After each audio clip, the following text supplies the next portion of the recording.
yo vengo de una niñez muy traumática. Para hacer una historia larga, corta, mi padre una noche decidió venir con un amigo en el medio de la noche y se llevaban a mi hermanito. Mi hermanito tenía 4 años y cuando se lo llevaban, el señor era un brujo. El amigo de mi padre era un brujo. Él hacía brujería en el pueblo. Y yo se lo quité, mi hermanito, de los brazos de mi papá. Y mi papá... Pero se lo vinieron a llevar a la fuerza, perdón. Se lo llevaban a la fuerza. Ok. Y tú te imaginas, yo digo, ¿qué iban a hacer con mi hermanito? Claro. En el medio de la noche. Y Paula, casualmente, estaba despierta, pero ella decía, es el padre. Como ella era un servicio, en realidad, ella no tenía el poder de quitárselo. Y yo se lo quité a mi hermanito. Y entonces mi papá me forzó que yo fuera. Y sin yo querer, me forzó, me llevó en el carro, me dejó donde el brujo hacía brujería en un cuarto. Y ahí empezó el día más triste de mi vida. El brujo me forzó a tomar una botella de whisky. Y una niña, en realidad, yo podía morir solo con tomar una botella de whisky sin parar. Sin parar. Y después de eso, me llevó a un motel. Y en el motel me violó brutalmente. Destruyó mi cuerpo la noche entera. Yo en la mañana, cuando me despierto, después que él ya se había cansado de estar conmigo, no podía caminar. Estaba agarrándome de las paredes y cuando llego al baño y cierro la puerta y ahí me doy cuenta que estoy sangrando, que no puedo caminar, que todo me dolía. Y mira, me puse como una niña en el suelo, como una bebé, y lloraba y lloraba. Y en realidad el miedo peor que yo sentí fue que yo ¿qué voy a hacer cuando salga de este baño y este hombre esté esperándome a mí? Y ahora yo puedo sentir todo, porque en realidad el alcohol fue mi bendición. El alcohol fue mi bendición porque hubiese sentido más el dolor que yo estaba sintiendo esa noche. Y mira, Antonio, yo digo esta historia y le he dicho más de 600 veces. Y lo digo porque yo no quiero ser una estadística más. Yo quiero que esto pare. El abuso sexual infantil es algo que es una pandemia silenciosa. Es una pandemia silenciosa que afecta a millones de niños. Y cuando esto pasó, obviamente, él destruyó mi cuerpo. Yo tuve que tener una operación. El ovario derecho se envolvió en el tubo que conecta el ovario y el útero. Y casi pierdo el ovario derecho. Y déjame decirte que esa cicatriz la tengo todavía. Y esa cicatriz por muchos años yo odiaba mi cuerpo. Y cuando yo veía esa cicatriz, para mí me recordaba de esa noche. Y duré años, hasta los 30 y pico. Yo tenía 30 y pico de años cuando todavía yo tenía momentos que en la noche, sin darme cuenta, me venía como una película. Y yo esa película no la podía parar. Y tú me podías encontrar en el baño de la misma forma que yo estaba cuando yo fui al baño esa mañana. Y es algo que marcó mi vida para siempre, para siempre. Porque el abuso sexual infantil, o sea lo que me pasó a mí, o sea que sea algo menos drástico, como quiera, es tan triste y tan destrozante, porque te roban tu inocencia. Y la inocencia es el regalo que Dios nos da a todos. Esa luz, que nosotros nacemos con esa luz, ese regalo. Cuando tú eres un niño, todo es wow. No importa si eres pobre, pero tú ves un mango, tú ves una guayaba, una mata de tamarindo. Yo me recuerdo todo eso antes de yo ser violada. Para mí eso era una bendición. Yo comerme un mango, tirarle una piedra a un mango y que caía el mango y era wow, voy a comer este mango. Eso te lo destruyen. Yo dejé de ser niña a la edad de 9 años.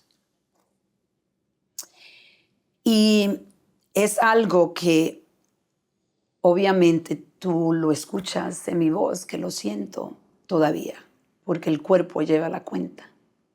Hay un libro que a mí me encanta, yo soy obsesionada con los libros, que se llama El cuerpo lleva la cuenta y habla de los traumas, cómo nosotros esos traumas transgeneracionales que los llevamos nosotros de nuestra familia, porque lo que pasó conmigo es un trauma transgeneracional. ¿Por qué?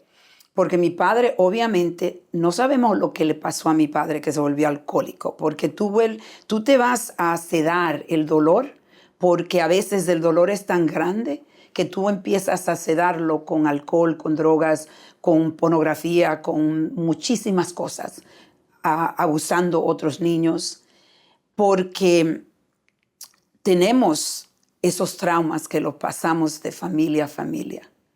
Y para mí, cuando conectando los propósitos, llegué a tener ahora una clínica donde mi misión es cuidar a los inmigrantes, que muchos de ellos han sido abusados, porque la estadística del abuso sexual infantil son tan grandes y no lo hablamos porque romper el silencio, a mí me tomó 40 y pico de años, como 45 años, hablar abiertamente de la forma que yo estoy hablando, porque cuando yo vine aquí a los Estados Unidos, dije, esa historia se murió.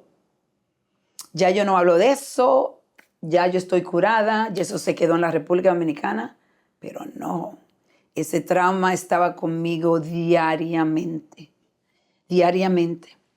Yo hice decisiones muy, muy tristes por ese trauma.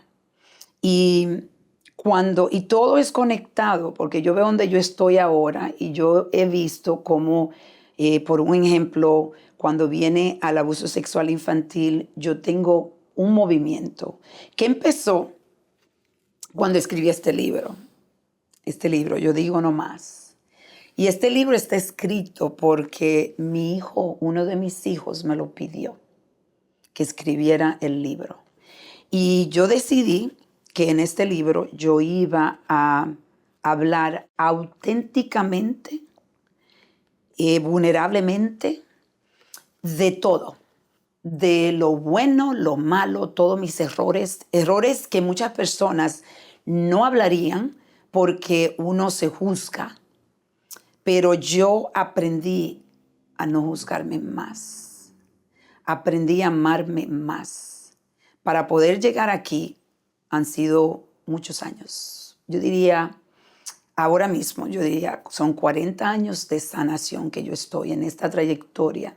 Pero la trayectoria me ha dado mi misión, la segunda misión, porque la primera misión fue de crear este centro médico. He estado en el sector de la salud por 40 y pico de años, de que tenía como 16, 17 años, yo quería ser doctora y me hice asistente médico. Después fui ejecutiva de un centro muy grande por 26 años.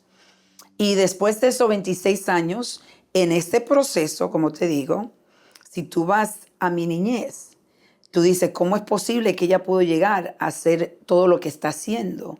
Y eso es lo que yo comparto en mi libro, ese proceso de sanación, cómo todo se llegó, cómo yo empecé a entender todo por tener esa obsesión de sanarme y poder ir y decir, a los 50 años voy a dejar mi trabajo donde tenía 26 años, donde estaba haciendo más de $300,000 al año.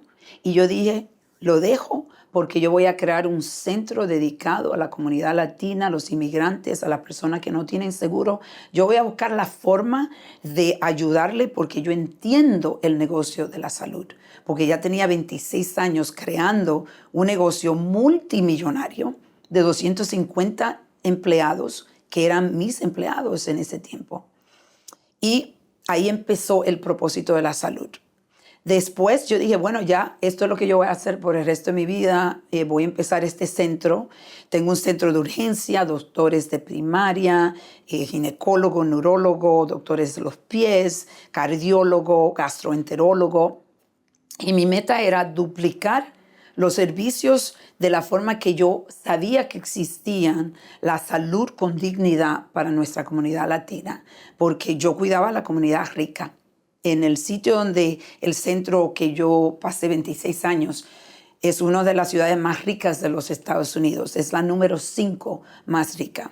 Y yo dije, yo voy a transferir este conocimiento porque Dios me ha dado esta oportunidad de llegar ahí para hacer esta meta, porque yo quería ser doctora, porque yo tenía que tener este centro donde tengo miles y miles de hispanos y miles de indocumentados que lo estamos cuidando.